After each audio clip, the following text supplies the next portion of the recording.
اے رسول کیا آپ نے نہیں دیکھا ان لوگوں کو جنہوں نے اپنی خواہشات کو اپنا خدا بنا لیا ہے، اپنی خواہشات کو اپنا معبود بنا لیا ہے، جو وہ چاہتے ہیں اسی کے پیچھے بھاگتے ہیں، اس کی عبادت کرتے ہیں۔ اور اللہ تعالیٰ فرماتا ہے اے نبی کیا آپ ایسوں کی سفارش کریں گے اور ایسوں کے آپ وکیل بنیں گے جو اپنے خواہشات کے پجاری ہیں؟ اور اللہ فرماتا ہے ان میں سے تو اکثر ایسے ہیں کہ انہیں عقل نہیں ہے، وہ جانوروں سے بھی بدتر ہے، جو اپنے خواہشات کے پیچھے بھاگ رہے ہیں۔ شیخ اعظم سیدنا محی الدین ابن عربی رحمۃ اللہ تعالی علیہ، ان کی کئی چیزیں لوگوں میں ایسی بھی مشہور تھی کہ شیخ محی الدین ابن عربی ایسے ایسے الفاظ بول جاتے ہیں جو شریعت میں ہوتے نہیں ہیں۔ بہت سارے مسائل ان کے ہیں، لیکن ایک بار شیخ محی الدین ابن عربی بیٹھے ہوئے تھے، کرسی پر ہیں، سامنے مریدین بھی ہیں، بہت سارے ملنے والے لوگ بھی آئے ہوئے ہیں۔ اسی اثنا میں انہوں نے ایک جملہ ایسا کہا، واقعی اگر آپ کے سامنے بھی ایسی بات آئے تو آپ بپھر جائیں۔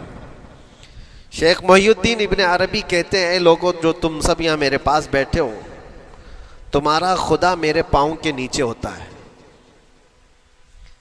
تمہارا خدا میرے قدموں کے نیچے ہوتا ہے۔ سب ظاہر سی بات ہے جیسے ایسا جملہ سنا تو اٹھ کر کے لوگ بھاگنا شروع ہو گئے کہ آدمی کافر ہو گیا۔ شیخ اعظم ہیں یہ حضرت محی الدین ابن عربی، جن کی بہت ساری کتابیں ہیں، تصوف میں آپ کا ایک بہت بڑا باب ہے۔ لوگ اٹھ کر کے ادھر سے ادھر چلنے لگ گئے کہ ایسے ایسے جملے بول رہے ہیں، یہ محی الدین ابن عربی کو ہو کیا گیا، خدا پیروں کے نیچے ہوگا، کفریہ جملہ ہے۔ سب تو چلے گئے، دو باقی رہ گئے جو مخصوص مریدین میں سے تھے۔ انہوں نے کہا کہ حضور جو جملے سنے ہم کو بھی کانوں پر یہ وزن لگ رہے ہیں، لیکن کیوں کہا آپ نے ایسا؟ اس کا کچھ معنی ہے؟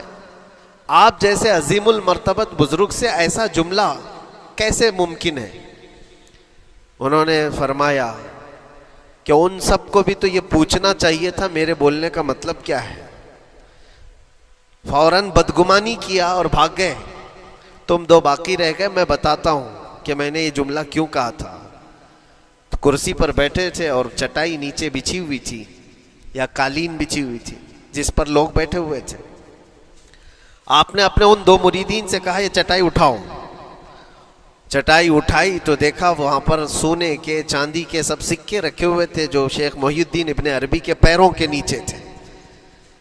کہا وہ جتنے آئے تھے وہ اسی کی عبادت کرتے تھے، اس لیے میں نے کہا کہ تمہارا خدا میرے پاؤں کے نیچے ہوتا ہے، وہ خواہشات کے پجاری ہیں۔ میں نے اللہ نہیں کہا، اللہ رب العزت وہ قادر مطلق ہے۔ میں نے کہا جس کی تم عبادت کرتے ہو، جس کو تم خدا بنائے رکھے ہو، وہ میرے پیروں کے نیچے ہوتا ہے۔ اور حقیقت ہے میرے عزیزوں، جنہوں نے خواہشات کے پیچھے بھاگنا شروع کیا، در حقیقت وہ اپنا خدا بنا چکے ہیں ان کو۔ کیا ایسا نہیں ہوتا ہے کہ جو بندہ ضدی طبیعت کا ہوتا ہے چاہ لیتا ہے کہ یہ مجھے چاہیے تو چاہیے، یہ مجھے چاہیے تو چاہیے؟ یہ جو ضد ہے اپنی خواہش کو پوری کرنا، یہاں پر کہا گیا ہے کہ وہ اپنی خواہش کی عبادت کر رہا ہے، اس کے پیچھے بھاگ رہا ہے۔ اسی لیے اللہ کے نبی صلی اللہ تعالیٰ علیہ وسلم کی ایک حدیث میں آپ کو سناؤں۔ حضور اکرم صلی اللہ علیہ وسلم ارشاد فرماتے ہیں لا یؤمن احدکم حتی یکون ہواہ تبعا لما جئت بہ، تم اس وقت تک پورے مومن نہیں ہو سکتے جب تک کہ اپنی خواہشات کو میری مرضی کے مطابق نہیں بنا دو گے۔ حضور کے قدموں میں لا کر اپنی ہر خواہش کو قربان کرنا ہو، یہ نہیں کہ میری چاہت تو ایسی ہے، میں خواہش ایسی رکھتا ہوں لیکن شریعت ایسا کہتی ہے۔ یہ جب ٹکراؤ آیا تو سمجھ لو کہ تمہارے اندر ایمان آیا ہی نہیں ہے، تم مومن نہیں ہو۔ مومن وہ ہے جہاں دنیا کی ساری خواہشات وہ حضور کے قدموں پر قربان کر دیتا ہے، اس کی اپنی کوئی خواہش نہیں ہوتی۔ اسی لیے میں اکثر یہ کہتا ہوں ان نوجوانوں سے جو جن کو کچھ نصیحت کی جائے تو وہ کہتے ہیں کہ مولانا ہماری لائف ہے، ہمیں انجوائے کرنے دی جائے. یہ ابھی تو ہماری لائف ہے، ہماری اپنی لائف کو ہمیں انجوائے کرنے دیا جائے. نادان، کس نے کہا کہ تیری اپنی لائف ہے؟ تیری لائف ہے کہاں؟ زندگی یہ نہیں کسی کی کسی کے لیے، زندگی ہے نبی کی نبی کے لیے. اور نہ سمجھ مرتے ہیں زندگی کے لیے، ارے جینا مرنا ہے سب کچھ نبی کے لیے.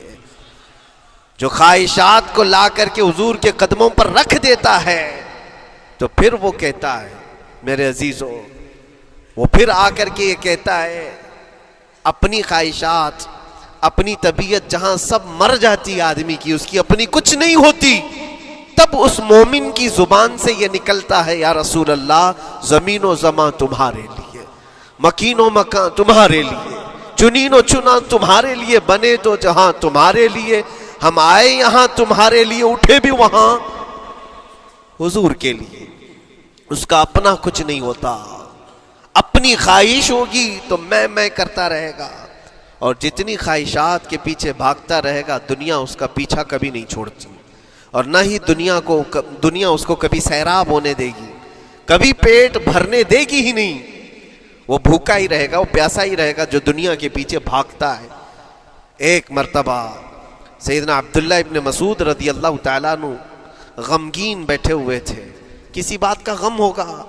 نبی پاک صلی اللہ تعالیٰ علیہ وسلم کا گزر ہو رہا تھا، آپ نے دیکھا، حضرت عبداللہ ابن مسعود سے پوچھا کہ غم کیوں ہے؟ تو آپ خاموش رہے. تو اللہ کے نبی صلی اللہ علیہ وسلم نے ایک جملہ فرمایا جو آج ہم سب کے لیے سبق ہے میرے عزیزوں. فرماتے ہیں لا تکثر ہمک ما یقدر یکن، اپنے غم کو زیادہ مت بڑھا، جتنا لکھا ہے اتنا مل کے رہے گا. وما ترزق یأتک، جتنا اللہ نے رزق لکھا ہے وہ آ کر رہے گا، وہ تیرے پاس آ جائے گا. غم کب بڑھتے ہیں انسانوں کے؟ ہمارے اندر جو ٹینشن جس کو آپ کہہ رہے ہو، فرسٹریشن کہہ رہے ہو، یہ سب چیزیں انسان کی زندگی میں کب آتی ہیں؟ جب یہ اپنی لو اور اپنی خواہشات دنیا سے لگاتا ہے. خالق سے اگر لگاتا ہے تو پھر اس کے غم نہیں بڑھتے، بلکہ غموں کا مداوع ہے. اسی لیے بزرگوں نے فرمایا کہ اگر ٹینشن فری جینا چاہتے ہو تو انسانوں سے امیدیں کم کر لو، اللہ کی ذات سے یقین بڑھا لو، اس کی ذات سے یقین بڑھاؤ. ہم نے دیکھا ہے اپنی زندگی میں جس سے ہم ملتے رہے، جس سے کچھ خواہشیں رکھتے رہے یا جس کے متعلق کچھ امیدیں وابستہ کر رکھی، یہاں امیدیں ٹوٹ جاتی ہیں، پھر انسان کا غم بڑھتا ہے، انسان مغموم ہو جاتا ہے. اللہ کی ذات سے جو وابستہ ہوا اور وہاں جو آس لگایا وہ ہر دن بشاشت کے ساتھ جیتا ہے، یقین کے ساتھ جیتا ہے.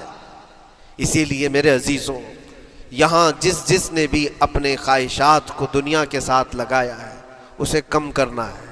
لا تکثر ہمک ما یقدر یکن، اللہ کے نبی فرماتے ہیں اپنے غموں کو زیادہ مت کر، جتنا لکھا ہے اتنا تجھے مل کر رہے گا. اس دار فانی میں، اس عمل کی دنیا میں ہم نے اپنے بہت ساری چیزیں پھیلا رکھی ہیں. ایک چیز میں آپ کو بتاؤں کہ کبھی کبھار میں دیکھتا ہوں موبائل کو، اب سب کے ہاتھوں میں موبائل ہے، اور کبھی کبھار یہ اسٹک بھی ہوتا ہے.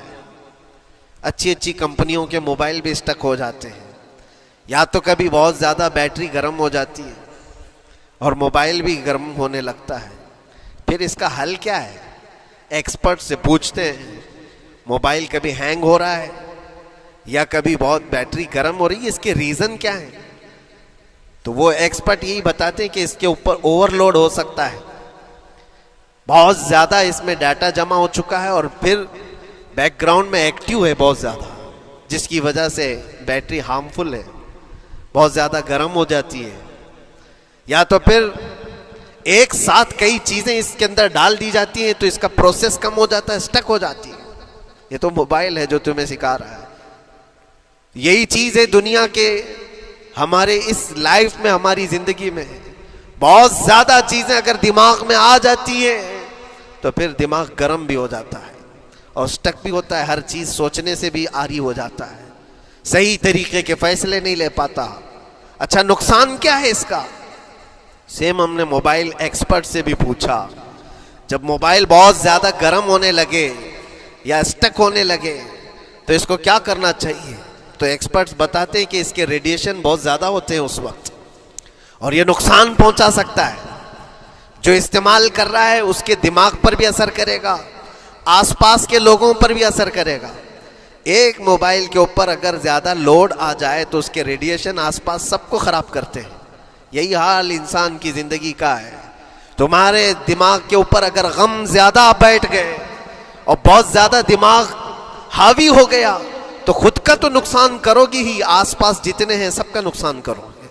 تمہاری وجہ سے تمہارے ماں باپ بھی پریشان, تمہاری اولاد, تمہارے بیوی بچے سب اس پہ ان سب چیزوں میں ملوث ہو جاتے ہیں. اب اس کا علاج کیا ہے؟ کہا گیا موبائل کو آف کر دو, ڈیٹا کم کر دو, اس کے اندر سے کچھ چیزیں ڈیلیٹ کر دو, پھر یہ اپنے نارمل حالت میں آ جائے گا. سیم آپ کے لیے بھی ہے, دماغ میں دنیا کے بہت سارے فطور بھرے ہو تو تھوڑی چیزیں ڈیلیٹ کر دو, تھوڑے دنوں کے لیے اپنی اس ایکٹیو لائف کو روک دو اور آ جاؤ اللہ کی بارگاہ میں اور آنکھ بند کر کے اس کی طرف لو لگاؤ.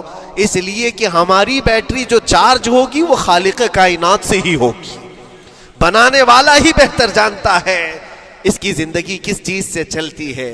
اور اسی لیے کہا ہے, امام غزالی رحمۃ اللہ تعالی علیہ فرماتے ہیں جو بندہ اللہ کے ذکر سے کئی دن تک غافل ہوتا ہے تو مردہ لاش ہے جو چل رہا ہے, بازاروں میں جو چل پھر رہا ہے, ذکر الہی نہیں کرتا تو اس کی روح ختم ہونے کے قریب آئی ہے, یہ زندہ لاش ہے. یہاں زمانے ہو گئے, مہینوں بیت گئے, برسوں ہو جاتے ہیں. کتنے دن ایسے ہیں آپ نے اللہ کے ذکر کے لیے الگ سے وقت نکالا ہو؟ کہاں ہے وقت؟ نماز بھی ایسے پڑھ کر کے بھاگ جاتے ہیں جیسے لگتا ہے کہ کوئی چیز ہمارے اوپر سوار تھی, جلدی سے ہٹا دی اور بھاگ گیا. نہیں میرے عزیزوں, ہماری روح جب بیمار ہوتی ہے, ہماری روح کو جب بھوک لگتی ہے تو اللہ کے ذکر سے اس کا علاج بھی ہوتا ہے اور اس کو رزق بھی ملتا ہے. لیکن ہم رزق دیتے ہی نہیں. کبھی آپ نے دیکھا ہماری باڈی کو, صبح ناشتہ نہ کرو, دوپہر میں کھانا نہ کھاؤ تو شام تک ہمارا جسم ہچکولے لینے لگتا ہے, چکر آنے لگ جاتے ہیں. کیوں؟ جسم 2 وقت کے کھانے کو چھوڑنا برداشت نہیں کر پاتا, کمزوری آ جاتی ہے, جسم کو بھوک لگتی ہے, ہمیں کھانا دینا اسے ضروری ہے. اسی طرح اللہ نے ہماری جو روح بنایا ہے, روح کو بھی رزق کی ضرورت ہے. اور روح کا رزق کیا ہے؟ روح کا کھانا پینا کیا ہے؟ کاجو بادام میوے پستے کھا کر کے روح کو طاقتور نہیں بنا سکتے. فرمایا گیا روح کی غذا اللہ کا ذکر ہے. جب بندہ اللہ کا ذکر کرتا ہے تو اس کی روح کو طاقت ملتی ہے اور روح کمزور نہیں رہتی, طاقتور بن جاتی ہے. عزیزان گرامی وقار, پھر میں خلاصتاً یہ بات کہوں گا کہ ہم نے دنیا میں اتنی ساری چیزیں پھیلا لی ہیں, اتنے سارے, جس کی وجہ سے غموں کا بوجھ ہمارے دماغ پر طاری ہے. اور ایک وقت وہ آئے گا جب ساری چیزیں چھوڑ کر کے فوراً بھاگنا پڑے گا, نکلنا پڑے گا. کچھ لوگوں کے متعلق کہا گیا ہے کہ روح نکلنے کے وقت اس کو بہت تکلیف ہوتی ہے, سب کے لیے نہیں. کچھ ایسے لوگ ہیں جن کی روح نکلنے کے وقت درد زیادہ ہوتا ہے, تکلیف زیادہ ہوتی ہے مرنے کے وقت. پوچھا گیا کیوں؟ کہا کہ یہ روح جو ہے اس کی ساری بنائی ہوئی چیزوں میں اٹکی ہوئی ہے, اس کی اولاد میں بھی ہے, اس کے مال میں بھی لگی ہوئی ہے, اس کے گھر میں بھی لگی ہوئی ہے, اس کے جائیداد میں بھی لگی ہوئی ہے. روح جب نکل رہی ہوتی ہے ان سب چیزوں سے بھی نکل رہی ہے, جہاں جہاں اس کی خواہشات لگی ہوئی تھی سب جگہ سے کھینچا جا رہا ہے, تو درد بڑھتا چلا جاتا ہے, تکلیف بڑھتی چلی جاتی ہے. اور پھر وہ جب دیکھ رہا ہوتا ہے خالی ہاتھ جا رہا ہو, تکلیف زیادہ ہوتی. اسی لیے میرے عزیز و اللہ کے نبی صلی اللہ تعالیٰ علیہ وسلم کا جب آخری وقت آیا, آپ کے وصال کا وقت آیا, حضور نے اپنی بیویوں کو بلایا, ازواج مطہرات کو بلایا اور پوچھا کہ کس کے پاس کتنا سونا ہے, کتنا زیور ہے. ازواج مطہرات نے کہا میرے پاس اتنا ہے, ان کے پاس اتنا ہے. سب نے اپنے چاندی سونے کے زیورات لا کر پیش کر دیا. حضور پاک صلی اللہ علیہ وسلم نے فرمایا اے میری بیویوں, اے میری ازواج, اگر تم چاہو تو یہ سب اللہ کی راہ میں خیرات کر دو, اللہ کی راہ میں اس کو وقف کر دو, خیرات کر دو. بیویوں نے پوچھا یا رسول اللہ صلی اللہ علیہ وسلم کیا آج سے سونا چاندی پہننا حرام ہو گیا ہے؟ کیا ہمارے لیے ناجائز ہو گیا ہے؟ نبی پاک صلی اللہ علیہ وسلم نے فرمایا نہیں، زینت تو تمہارے ہی لیے ہے، سونا اور چاندی تمہارے لیے ہے، حرام نہیں ہے، ناجائز نہیں ہے، لیکن میں دیکھ رہا ہوں میری زندگی کا آخری وقت آ گیا، میں رب ذوالجلال کی بارگاہ میں جانے والا ہوں، میں یہ چاہتا ہوں کہ اس حال میں دنیا سے جاؤں کہ میرے گھر میں سونا چاندی کا کوئی ٹکڑا پڑا ہوا نہ ہو اور اللہ کی بارگاہ میں فقیر اٹھایا جاؤ۔ یہ نبی پاک صلی اللہ تعالی علیہ وسلم کی خواہش ہے کہ میں اللہ کی بارگاہ میں اس حال میں جاؤں کہ میرے گھر میں کوئی چیز رکھی ہوئی نہ ہو، سونا اور چاندی، مال و دولت، کیونکہ میرے عزیزوں اسی سے اندازہ کرو انسان اپنی خواہشات میں اتنا گھر جاتا ہے کہ اس سے نکلنا اس کے لیے مشکل ہوتا ہے، اور روح نکلنے کے وقت یہی تو تکلیف ہوتی ہے کہ کہاں کہاں کیا کیا بنایا تھا، کتنا جمع کیا تھا، حساب کرتے کرتے اس کی روح نکل جاتی ہے۔ ہم نے دیکھا ہے، میں اپنا ایک تجربہ بتاتا ہوں، عمرہ سے ہم واپس آ رہے تھے، 40 لوگوں کا قافلہ تھا، ایئرپورٹ پر پہنچے، بہت تاخیر ہو چکی تھی اور فلائٹ کا وقت بہت کم رہ گیا تھا، اور حاجی لوگ ماشاءاللہ جاتے ہیں تو خوب بھر بھر کر کے سامان بھی لیتے ہیں، کیا کیا سامان تھے سب کے پاس، اور ہمارا بار بار جانا آنا ہوتا ہے، میں کبھی کوئی زیادہ چیزیں رکھتا نہیں۔ ہم تو آگے نکلے، گروپ پورا تھا اور سارے لوگ سامان لے کر کھڑے تھے، وقت گزرتا گیا، فلائٹ جہاں چیک ان ہو رہا تھا سامان، انہوں نے کہا کہ 25 کلو سے زیادہ کا الاؤڈ نہیں ہے، اور یہاں 40 کلو لے کر بیٹھے ہوئے تھے، میرا تو تھوڑا سا لے لے، تیرا تو تھوڑا سا لے لے، ایک دوسرے کو پیش کر رہے ہیں۔ 3-4 لوگوں نے تو مجھے پکڑایا کہ آپ کے پاس سامان کم ہے مفتی صاحب، آپ تھوڑا سا ہمارا لے لو، جس کا لے سکتے تھے لے لیا۔ پھر اس کے بعد 1 گھنٹے سے کم ٹائم بچا تھا، انہوں نے کاؤنٹر کلوز کر دیا۔ میں نے دیکھا 20 سے 25 حاجی ایسے ہیں جن کا سامان بکھرا ہوا ہے، اور کیا لے جا سکتے ہیں ہاتھ میں، وہ بھی 7 کلو 8 کلو اتنا ہی تھا۔ ان کی خواہشات میں دیکھ رہا تھا، کوئی مسلح اٹھاتا ہے، کوئی کھجور اٹھاتا ہے، کوئی کہتا ہے نہیں میرے بچوں کے لیے کھلونے لیا تھا اس کو لے لیتا ہوں، وہ لے لو تو مسلح چھوڑنا پڑتا ہے، یہ لے لو تو کھجور چھوڑنا پڑ جاتا ہے۔ کسی نہ کسی طرح سے وہ لوگ آخری وقت 2-4 چیزیں لے کر کے نکل رہے تھے، اور بکھرا ہوا پورا سامان ایئرپورٹ پر ایسے ہی موجود تھا، 1-2 کلو نہیں، کتنے کلو کا سامان چھوڑ کر کے یوں ہی آنا پڑا۔ یا تو پھر فلائٹ کے سفر پہ جاؤ یا سامان میں لگے رہو، 2 ہی آپشن تھے، اور کون وہ چھوٹے سامان کے لیے اپنا سفر ملتوی کرتا۔ واپس آئے، حسرت بھری نگاہوں سے دیکھتے رہے اپنے سامان کو، اور پھر اندر آ کر جب بیٹھے میرے ذہن میں یہ بات گونجنے لگی، یہی حالت ہوتی ہوگی جب انسان دنیا سے جا رہا ہوتا ہے، جب یہاں سے رخصتی کا وقت آتا ہے اور ملک الموت سر پر آ کر کھڑا ہو جاتا ہے، روح نکلنے کے لیے بھی تھوڑا سا وقت باقی ہے، بس منٹوں میں بھی نہیں رہ گیا، جب اس کو نظر آتا ہے، اب یہ سوچتا ہے اتنی نمازیں باقی رہ گئی، اتنی زکوٰۃ بھی رہ گئی، حج بھی تھا، اور بھی کچھ چیزیں کسی کے دینے کے باقی تھے، قرضے بھی تھے، کس چیز کی نصیحت کروں، کس چیز کی وصیت کروں؟ فلاں جگہ ایک گھر خرید کر کے اس کے ڈاکیومنٹ تو وہاں رکھا تھا، بیٹے کو بھی نہیں بتایا، بیٹی کو بھی نہیں بتایا، پتہ نہیں کس کے ہاتھ لگ جائے گا۔ یہ خواہشات گھومتی رہتی ہیں، وہ کسی کو بتا بھی نہیں پاتا، ادھر ملک الموت روح نکال کر نکل پڑتی۔ یہ انسان کی شارٹ لائف ہے، مختصر سی زندگی ہے، جہاں یہ خواہشات دھری کی دھری رہ جاتی ہیں۔ اسی لیے شیخ سعدی نے بہت اچھی بات فرمائی، ایک بادشاہ نے اعلان کیا تھا اپنے وزیروں میں سے ایک کو، اس سے بہت خوش ہوا اور کہا جا آج تجھے میں اتنی جائیداد دوں گا، اتنی زمین، اتنی پراپرٹی دوں گا، جتنا تو اپنے ہاتھ میں ایک لکڑی لے کر گھیر دے گا، جتنی زمین تو گھیرے گا اتنی تیرے نام لکھ دوں گا، لیکن اس کے لیے ایک شرط ہے، صبح یہ لکڑی لے کر تو راؤنڈ مارنا اور اتنا گول سرکل بنانا سورج ڈوبنے سے پہلے پہلے تک، جتنی زمین گھیر لے گا وہ پوری تیرے نام پر۔ اس نے سوچا کہ اتنی بڑی زمین میں گھیر سکتا ہوں، ایک پورے دن میاں ممبئی والے اچھی طرح جانتے ہیں 4x4 کی جگہ مل جائے تو یہاں کتنی بڑی غنیمت ہوتی، اور اس بندے کو بادشاہ نے کہا لکڑی ہاتھ میں لے لے اور لکیر کھینچ، شام ہونے سے پہلے جتنا کرے گا پورا تیرے نام پر۔ وہ نکلا، اور جب لکیر کھینچتے کھینچتے جب چلنے لگا، پیچھے مڑ کے دیکھتا تھا بہت لمبی ہو گئی ہے، اتنی زمین میرے نام پر ہونے والی ہے، 2 پہر ہو گئی، وہ واپس آنا نہیں چاہ رہا ہے۔ واپس آ کر کے سرکل پہ ختم تو کرنا ہے جہاں سے شروع کیا تھا. سوچتا اور تھوڑا سا اور تھوڑا سا اور تھوڑا کرتے کرتے وہ اثر ہو گئی اس کی. اب اس کو لگا کہ واپس پلٹنا چاہیے. کئی کلومیٹر ہو گئے تھے, اتنے کلومیٹر کی زمین اب وہ اپنے نام پر کروانے والا تھا. لیکن جب واپس پلٹنے کا وقت آیا سانس پھولنے لگ گئی, کیونکہ صبح سے چل رہا ہے, کھایا بھی نہیں ہے, پیا بھی نہیں ہے, جس چیز کو جمع کرنے کے لیے دوڑتا رہا. اب سورج پیلا پڑ گیا, ڈوبنا کے وقت قریب آنے لگا تو اب بھاگنا شروع کیا. بادشاہ اور اس کے وزیر انتظار کر رہے تھے کہ یہ لوٹے گا بھی.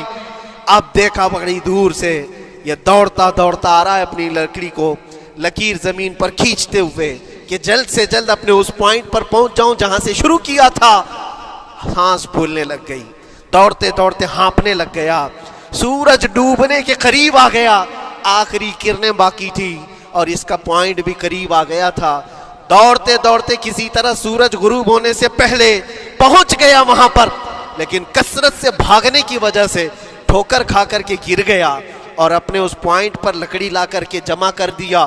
بہت بڑا سرکل, بہت بڑی لکیر کھینچا تھا, لیکن ایسا گرا کہ دوبارہ اٹھ نہیں سکا. جب سپاہی اٹھانے کو آئے تو اس کی موت ہو چکی تھی, اس کی روح نکل چکی تھی. اتنا دوڑا تھا اس کی روح نکل گئی. بادشاہ نے کہا